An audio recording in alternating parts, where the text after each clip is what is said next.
خلونا تنضم معنا العارضة فؤادة سماحة، رئيس جمعية تنمية المرأة السيناوية وعضو المجلس القومي للمرأة ببئر العبد. برحب بيكي يا أستاذة فؤادة، أهلا وسهلا بيكي معانا. اهلا اهلا كل وسهلا. سنة وحضرتك طيبة وبخير. وحضرتك بخير. كلمينا بقى عن افتتاح هذا المعرض، معرض ديارنا، والمشاركة في هذا المعرض بالحرف اليدوية وبالمواهب المتميزة. اتفضلي. معرض تراثنا من المعارض الرئيسيه في مصر، واللي بتقيمها وزاره التضامن الاجتماعي بالتعاون مع بنك اسكندريه. اه. الدعم ديارنا. لمصر. الحقيقه يعني ان المعرض ده اصلا معرض طبعا يعني اثري، او معرض بقاله سنين طويله. بيعتبر ملم للاسر المنتجه والحرفيين والمبدعين والفنانين.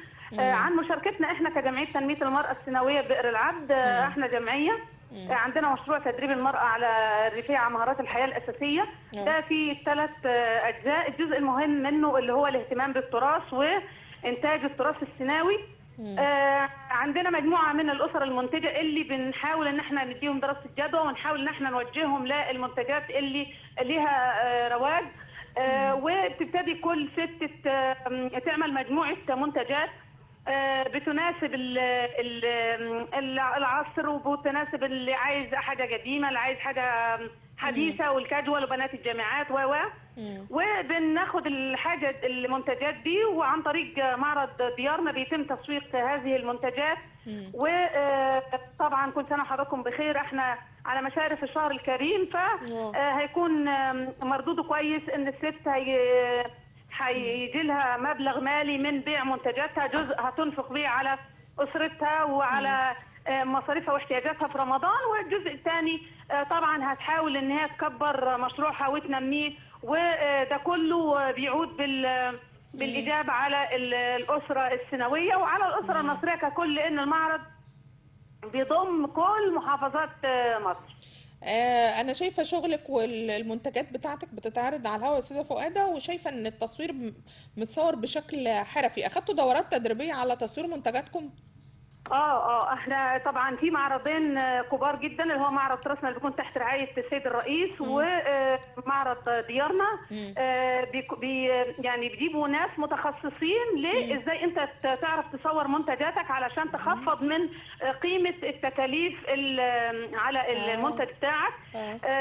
وده فادنا كتير، لان احنا كنا الاول بنصور تصوير اجتهادي مش او بيبرز الشغل بتاعكم، لكن انا شايفه بارز قوي الهاند ميد والشغل ده فيها. ده حقيقه. وكمان بيخلوا موديل تيجي، وكل عارض بينجي مثلا 5 6 قطع متميزين عنده. وزي ما حضرتك شايفه الكارديجان الاسود اللي مطرز بالرسومات السيناوي، ده موديل متصوره بيه، وازاي ان الموديل ده عمل رواج كبير جدا لدرجه ان الناس بتطلبه وبتقول كارديجان فؤاده، يعني تسمى باسمي. الله، ده تسمى على اسمك بقى.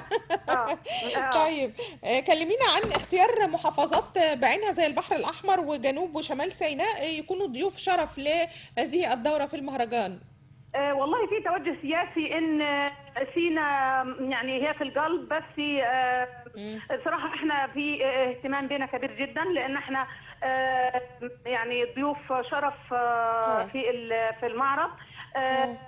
يعني بنلاقي اهتمام بالغ جدا وعظيم جدا من القياده السياسيه، على اساس ان سينا يعني نتم الخلاص من الارهاب، والحمد لله احنا دلوقتي في مرحله تنميه حقيقيه. فلازم يكون اهتمام بالفرد اولا وبالانسان اولا، والمراه السيناويه تعتبر يعني ركيزه اساسيه من ركائز محافظة شمال سيناء، واللي هي عليها عبء كبير جدا في فترة من الفترات، ان هي تحملت ايام الارهاب، تحملت مسؤولية كبيرة جدا اللي هي تحمل مسؤولية الاسرة. فيعني هي كان لها دور كبير، والحمد لله احنا لقينا رد فعل ايجابي جدا من قيادتنا السياسيه بالاهتمام بينا، بدخولنا المعارض كضيف شرف، كمجاني، كاهتمام بينا في كل النواحي يعني. شايفة من خلال المعرض عدد كبير جدا من العارضين موجودين، هل كل العارضين هيستمروا كفترة يعني مستمرة حتى نهاية المعرض، ولا هيتقسموا على فترتين؟ المعرض مقسم لفترتين. الفترة الأولى استوعبت عدد من العارضين وهتنتهي يوم الخميس. الفترة الثانية مجموعة من العارضين أيضا والمبدعين هيجوا كامل المسيرة، وطبعا ده حاجة كويسة جدا إن أنا أشارك وزميلي يشارك وده يشارك، وكله يعني يبيع منتجه، وكله يكون له حظ نصيب في بيع منتجه وتدوير رأس مال مشروعه، وربنا يا رب يوفق الجميع أستاذة فؤاد، في دول معاكم مشاركة غير طبعا مصر بكل محافظاتها؟ دولة فلسطين الشقيقة، وربنا يا رب يعني يا رب يفك كربهم يا رب، ربنا ينصرهم يا رب. معانا دولة اليمن، معانا الصومال وجيبوتي، طبعا كافة محافظات مصر. أشكرك جدا فؤاد سماحة، رئيس جمعية تنمية المرأة السيناوية وعضو المجلس القومي للمرأة ببئر العبد، ومشاركتها في معرض ديارنا المرأة السيناوية، ممثلة